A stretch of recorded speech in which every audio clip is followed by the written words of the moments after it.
Bonjour, j'espère que vous allez bien et aujourd'hui je vous propose une production écrite niveau DELF A2. Ce modèle, il est basé sur les modèles officiels. Ici, nous avons une petite lettre suivie de notre consigne. Si vous êtes au niveau A1, B1, B2 ou plus, je vous encourage à adapter selon votre niveau. Je vous rappelle surtout que la meilleure façon de réussir le DELF est de vous entraîner de plus en plus et surtout commencer au plus vite. Je vous laisse dans la description de cette vidéo les liens pour mon livre « Comment mieux écrire en français ». Il est focalisé sur la production écrite, surtout pour bien développer une production écrite, une rédaction, introduction, développement, conclusion et plusieurs propositions de texte et également des examens blancs pour réussir le DELF. Donc, je vous laisse regarder dans la description. Allons-y faire ces textes ensemble. Donc, qu'est-ce qu'il nous offre et quelle est la consigne? Tout d'abord, on a Paris, le 6 mai 2004. Salut! Les vacances approchent et j'aimerais bien te voir. Je sais que tu ne connais pas Paris, alors je te propose de venir passer quelques jours chez moi. Visite des musées, Tour Eiffel, théâtre, ciné, bons restaurants. Réponds-moi vite et fais ta réservation pour venir. Si tu veux, tu peux aussi m'appeler. Je suis chez moi vers 20h30. Je t'embrasse, Philippe. Avez-vous remarqué qu'au long du texte, on utilise des expressions plus simples? On commence le texte par « Salut », donc c'est quelqu'un qu'on connaît déjà, et on tutoie la personne. Donc, il s'agit d'un ami. Les temps utilisés au départ, on a le présent, on a le conditionnel, on a un peu plus de présent, et surtout, on a l'impératif dans notre texte. C'est pour ça c'est assez simple, car il s'agit du niveau A2. Quelle est la consigne? Vous avez reçu cette lettre. Vous répondez à Philippe. Vous le remerciez, mais vous ne pouvez pas accepter son invitation. Donc, on a déjà deux choses à faire. Il faut remercier à travers notre réponse, mais il faut refuser son invitation. Vous expliquez pourquoi, donc il faut donner la raison, et vous lui proposez autre chose. Donc, on va donner à faire peut-être une autre invitation à Philippe. Il faut écrire entre 60 à 80 mots. Donc ça, c'est important parce que le minimum 60, le maximum 80 mots. Vous voyez qu'ici, on a une date. Paris, le 6 mai 2004. Donc attention, pourquoi? S'il s'agit d'une lettre, donc, c'est-à-dire qu'on doit répondre à cette lettre, mais je ne peux pas passer de 2004 à 2025. Il n'y a pas de logique. Donc, je dois suivre ces modèles dès qu'ils soient plus proche. Donc, on va commencer. Moi, comme vous le savez, j'habite à Lyon. Donc, ici, je vais utiliser Lyon. Mais vous pouvez ajouter une autre ville, soit en France ou pas. Ça, ce n'est pas important. D'accord? Et je vais ajouter une date. Donc, une date proche. Donc, le 8 mai 2004. Et ça, c'est important. Pourquoi? Il faut faire attention aux détails. Pourquoi? Comme je vous ai dit, si je passe de 2004 à 2025, il y a un énorme écart qui ne se justifie plus. Donc ici, c'est bien pourquoi j'ai laissé seulement 2 jours d'écart.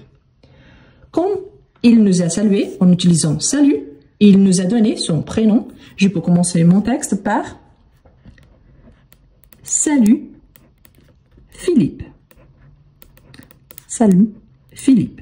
Attention également aux détails parce qu'ici on a un double P, donc pour ne pas faire des fautes déjà au départ avec le prénom de cette personne, d'accord? Vous allez écrire tel quel. Donc salut Philippe, petite virgule. Je peux commencer dans la ligne qui vient juste en bas, comme ici, ok? Donc salut virgule, donc salut Philippe, virgule. Donc, tout d'abord, on doit le remercier. Donc, merci beaucoup. Merci beaucoup pour ton invitation. Donc ici, je le tutoie également Pourquoi? Parce qu'il s'agit d'une amie. OK? Pour ton invitation. Donc, virgule. Ici, attention, car invitation, c'est un mot féminin, oui, mais il commence par voyelle. C'est pour ça qu'on utilise ton au lieu de ta. Donc, on ne dit pas ta invitation, car on a voyelle pour voyelle. Donc, pour faire la liaison, on utilise le masculin. Ton invitation. Je peux utiliser ensuite ça me fait. Donc, cette invitation, donc ça me fait très plaisir. Ah, mais je préfère utiliser seulement ça me fait plaisir. Ou alors, cela me fait plaisir. Cela, c'est les formels de ça. Et très plaisir, c'est-à-dire que je suis vraiment très contente et très reconnaissante. C'est à vous de décider la formule. Ensuite, on doit refuser. Donc, je peux écrire ici. Je peux continuer. Malheureusement. Donc, je n'ai pas tout l'espace. Donc, je vais faire comme ça. Malheureusement. N'oubliez pas qu'en français, on sépare les sons. Malheureusement. Virgule, car il s'agit d'un adverbe. Je ne peux pas. Je ne peux pas venir à Paris. Il me dit de justifier, d'expliquer les pourquoi. Donc, je vais continuer, je vais justifier. Je ne peux pas venir à Paris pendant les vacances.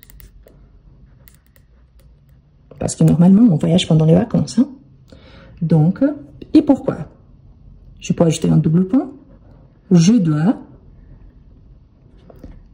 travailler. Ici, vous avez remarqué que j'ai utilisé le verbe devoir, donc il s'agit d'une obligation. Et n'oubliez pas que le verbe devoir, c'est un verbe semi-auxiliaire. Donc après, j'utilise un verbe à l'infinitif. Donc je dois travailler sur un projet important. Si vous êtes au niveau, par exemple, B1, vous pouviez ajouter plus de détails par rapport à ce projet. Mais là, comme ce n'est pas le cas, donc un projet important, c'est sous-entendu qu'il y a toute une responsabilité, ce qui m'exige beaucoup de temps et c'est pour cela que je ne peux pas accepter cette invitation. Ensuite, il me dit que je peux lui proposer une autre chose. Donc, c'est ça que je vais faire ensuite. Je peux lui dire, par exemple, mais vous pouviez, oui, commencer un nouveau paragraphe. Moi, je préfère de cette façon. Pourquoi? Parce que c'est un texte assez simple et pas si long. Donc, c'est pour ça que j'ai commencé ici. Mais sinon, vous pouvez commencer un nouveau paragraphe, d'accord? Vous pouvez utiliser mais, cependant, néanmoins. Donc, à vous de choisir selon votre niveau. Mais, j'ai une idée. J'ai une idée, donc je vais faire une petite proposition. J'ai une idée. Et si tu venais passer un week-end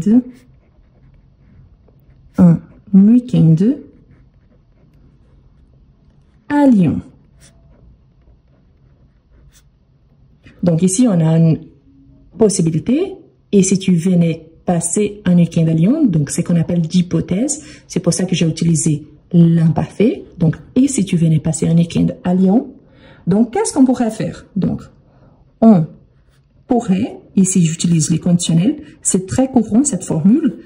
Imparfait plus conditionnel présent quand il s'agit d'une hypothèse. Il y en a d'autres, mais là, c'est celle qu'on utilise le plus. Donc, on pourrait visiter, ici c'est les conditionnels et pas les futurs. Pourquoi? Ça dépend de la réponse de Philippe, s'il va accepter ou pas. Donc, on pourrait visiter la ville et bien manger ensemble. Et pourquoi? Car Lyon, c'est une ville assez connue à cause de la gastronomie. D'accord? Donc, ici, de la même façon, qu'il dit « réponds-moi vite », il utilise l'impératif. Je peux utiliser l'impératif également. dis-moi, dis-moi à la deuxième personne de l'impératif, l'équivalent, dis-moi ce que tu en penses. Pourquoi ici j'utilise le pronom on? Car c'est que tu penses par rapport à ma proposition. Donc tu penses de ça. Donc tu en penses. Donc pour finir, je peux dire je t'embrasse. C'est la même formule utilisée par Philippe. Je t'embrasse. Et très important, quand il s'agit d'une lettre et d'une évaluation surtout, normalement on ne signe pas. Dans la vraie vie, oui, on le signe. Comment est-ce qu'on ferait? Donc ici, la même chose, je t'embrasse, je finis par un point final parce que c'est la fin de ma phrase. Mais sinon, j'allais dire je t'embrasse et je signe ici rose. D'accord? Donc par rapport à la quantité des mots, la différence est que j'augmenterai un mot de plus en utilisant rose. Mais ce n'est pas obligatoire. Pourquoi? Parce que quand il s'agit du DELF, normalement, on ne signe pas. Quand est-ce qu'on signe? Quand on donne notre nom depuis le départ, selon les personnages qu'on a inventés et pas vraiment notre vrai nom. C'est une question de consigne. Donc, vous allez respecter la consigne. Attention, car il y a un grand détail. Qu'est-ce qu'on a fait? C'est important de répondre. Il s'agit d'une lettre. Il me dit là, hein, vous avez reçu cette lettre. Donc, je sais que le modèle, c'est une lettre. C'est pour ça qu'il y a un lié, une date. Comme je vous ai dit, attention pour ne pas ajouter un gros écart entre les dates. Pourquoi? Parce qu'il n'y a pas de justificatif pour cela. Sauf si la consigne l'exige. Ah, vous avez répondu 3 mois après. Donc là, vous allez calculer la date. Mais sinon, pensez à une date proche. Je tutoie, il s'agit d'un ami. J'utilise les temps verbaux correspondants. La différence, c'est qu'ici, on a les conditionnels. J'aimerais bien. J'utilise une hypothèse. C'est pour ça que j'utilise l'imparfait plus les conditionnels présents. Mais c'est bien, je montre que je connais vraiment les temps verbaux. Et en plus, vous voyez que la réponse, elle est assez simple. Pourtant, j'ai tout répondu à ce qui m'a été demandé. Je le remercie. Oui. Je dis que je ne peux pas accepter l'invitation, ok. Je lui explique le pourquoi, d'accord. Et ensuite, je lui propose une autre chose. Ce qu'il manque, compter la quantité des mots, parce qu'il y a un minimum et il y a un maximum, entre 60 à 80 mots. Comment est-ce qu'on compte? Un mot par rapport à ces sortes de textes, c'est tout ce qu'il y a entre deux espaces en blanc. Donc, on a ici 1, 2, 3, 4, 5, 6, 7, 8, 9, 10, 11, 12, 13, 14, 15, 16, 17, 18, 19, 20, 21, 22, 23, 24, 25, 26, 27, 28, 29, 30.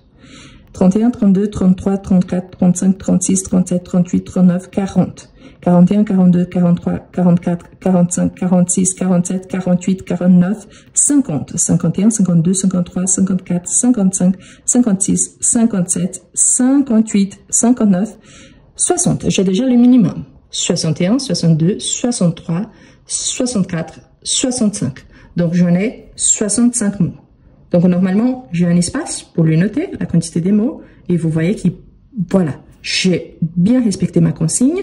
Pensez toujours que, ah, mais week-end, il y a un tiré. On considère seulement un mot. Mais dis-moi, il y a le verbe, il y a un pronom. Oui, mais ici, il y a un trait d'union, donc on considère seulement un mot. D'accord? Et c'est bien, parce que si vous avez compté 2 mots de moins, c'est encore le minimum et entre la quantité demandée. C'est que je vous recommande fortement. Pensez à bien vous entraîner, à commencer à étudier depuis maintenant et surtout, dans la description, il y a comment mieux écrire en français pour la production écrite. C'est ça l'objectif, ce n'est pas des pistes de grammaire, mais surtout pour la production écrite. Et il y a les examens blancs. Profitez-en, pourquoi? Parce qu'il y a des prix réduits. Donc, comment mieux écrire en français, ça coûte à peu près 11 €. Et pour l'instant, les examens blancs du DELF, ça coûte 19,90 € avec les codes DELF, tout en majuscule. Mais profitez-en, car ça ne va pas durer longtemps.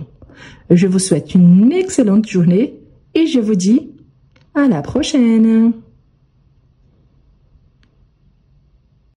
Est-ce que vous avez des difficultés à écrire en français? Est-ce que vous êtes capable de comprendre mais vous n'arrivez pas à bien écrire? Vous êtes capable de lire en français, mais vous avez du mal à développer un petit texte. Je vous présente Comment mieux écrire en français. Un livre conçu pour vous, quelqu'un qui aimerait bien écrire en français. Le livre présente 11 unités, parmi lesquelles vous retrouverez toujours des astuces précieuses pour améliorer votre niveau. À chaque fois, vous aurez des explications suivies des exemples et des suggestions de lecture.